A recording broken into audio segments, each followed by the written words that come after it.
When you hear the word Pokemon, you think of Pikachu, you think of Eevee, you think of the games, the anime, you think of this fantastical world filled with whimsical creatures that all want to be your friend. What you don't think about when you hear the word Pokemon is the Pokemon manga, where Pokemon brutally murder one another. What the heck happened to Poliwhirl? Why does Psyduck look like that? Why does Zekrom of all Pokemon fuse with a human? And then get this, as if that wasn't weird enough, there is a part in the Pokemon manga where Rayquaza, yes, this Rayquaza, just kills somebody. He stabs this girl with his tail and then blasts her into oblivion. What the heck is this? Who the heck is writing this stuff?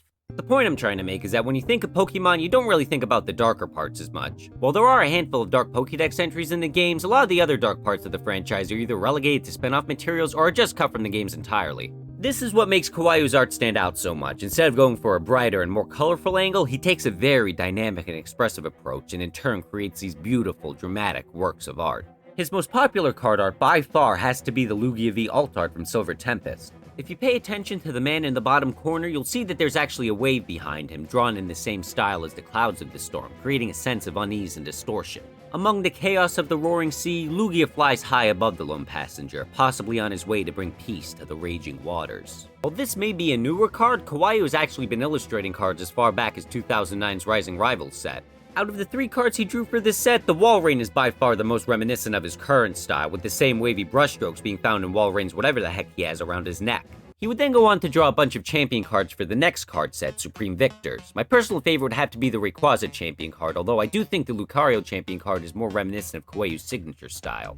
Outside of the cards themselves, Kawayoo actually also drew the pack art for all the HeartGold and SoulSilver expansions, including various pieces of promotional art, plus the art for the starter decks that released during this era. While the pack art featuring Crobat seems to be quite tame, there are plenty of other illustrations that are much more dramatic, such as the Palkia pack art from Triumphant. When I first saw this artwork, I thought that there was just an abstract background behind Palkia, possibly waves to emphasize his water typing. But taking a look at the full illustration reveals that there's actually a mountain in the background, possibly Mount Silver from the Johto region. Even Pokemon like Doniphan are able to look menacing in this style, despite not being an overly powerful Pokemon.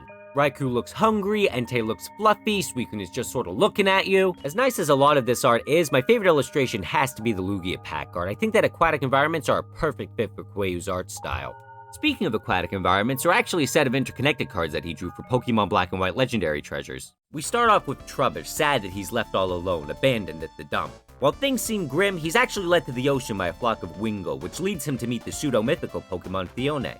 The lone Trubbish decides to explore the sea with her, atop the back of a wild Empoleon, gracefully cutting through the waves. These 3 cards are just so beautiful, especially the Empoleon card. Despite having such a distinctive art style, it surprisingly isn't present in every piece of art that he's made, such as the Dieno from Dragons Exalted. However, while a signature style may be absent, there's still a lot of beauty to be found in these cards. Barrel's card has some beautiful architecture in the background, Unfezant is seen in a very relaxing plains environment, Umbreon's rings illuminate the forest at night, Bronzer's got a fat old nose, Licky is kinda hard to make dramatic, as is Castform. Why did he do a Castform drawing? That's gotta be one of the hardest Pokemon you can make look intimidating. At least with Hoppip, he had her flying over Blacephalin's head mid-explosion. With Castform, he's just sort of standing there. I am rather fond, however, of the Pythagoras from Dark Explorers. It's not as over-the-top as something like the Druddigon from Dragon Vault, but it does have a very nice feel to it. Kawayoo also illustrated the Pythagoras EX card from Paradox Rift. It's one of my favorite EX cards due to the distinct orientation of the Pokemon.